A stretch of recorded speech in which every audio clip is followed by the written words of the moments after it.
म्हणजे एक काळ आता असा होता की जर तुम्ही आमच्याकडे जर आलं तर तुमच्यावरती ईडीची कारवाई होईल, हं.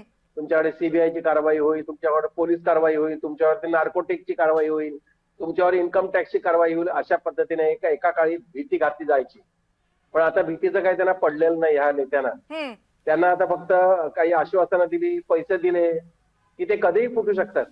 एक कविता तुम्हाला सांगतो, गेल्या काही दिवसापासून माझ्याकडे ज्या तक्रारी यायच्या बातमीदार म्हणून, एक विश्लेषक म्हणून, ते सांगायचे की आमच्या ह्या नेत्याला 2 कोटी रुपये दिले, 1 कोटी रुपये दिले. त्याने फक्त प्रवेश करायचंय.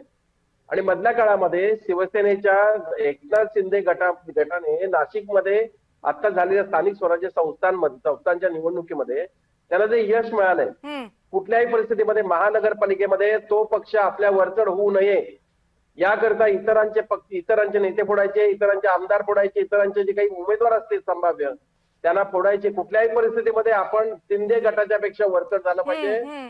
जर तिथे वरचढ झालं नाही तर महापौर पद असेल किंवा स्टँडिंग कमिटी पद असेल, स्थायी समिती, ही पद आपल्याला मिळणार नाही. हे भारतीय जनता पक्षाला पुरेपूर ठाऊक आहे. त्याच्यामुळे कालच शिवसेना आणि मनसेची युती झाली आणि आज अचानक, बरं तुम्ही एक लक्षात घ्या कविताची, ही युती एवढ्या उशिरा का झाली? कारण या दोन्ही पक्षांना माहिती होतं जर असं जर अगोदरच जर जाहीर झालं तर यांना 2 पक्ष फोडतील. एकनाथ शिंदेचं शिवसेना फोडेल हं. आणि भारतीय जनता पक्ष फोडेल, हे याला खात्री होती. आणि म्हणून शिवसेना आणि मनसेची युती उशिरा झाली. आता ती काल उशिरा झाली सांगतो. काल एवढ्या उशिरानंतर दिनकर पाटील हे पेढे भरवतात, हे सांगत होते आता. हो. ते पेढे भरवतात, नितीन भोसले असते, शाहू खैरे, यांना सगळ्यांना ठाऊक होतं हे चांगलं होत आहे. हं.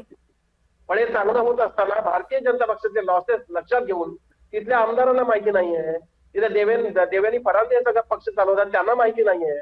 त्या आज रडत होत्या, सगळं सांगत होते की हे आता आतापर्यंत आम्ही विरोधक म्हणून घडले की ज्याच्यामुळे भारतीय जनता पक्षाला खस्ता खाव्या लागल्या.